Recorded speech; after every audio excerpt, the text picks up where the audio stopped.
This video shows you how to switch between the standard Pages view and the Pageless format in Google Docs. The Pageless format is a layout setting that removes page breaks and margins, allowing your content to expand horizontally across the screen.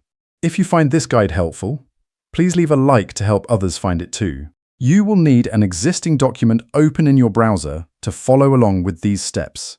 Start by moving your cursor up to the main menu bar. Click on the Format menu to reveal the available layout options. Select Switch to Pageless Format from the drop-down list. Notice how the document immediately removes the page boundaries and grey background. Your tables and images will now expand to fill the width of your browser window.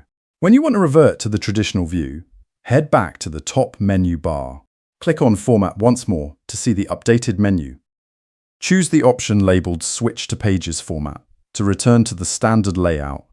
The document will instantly restore the page breaks and margins you are used to seeing.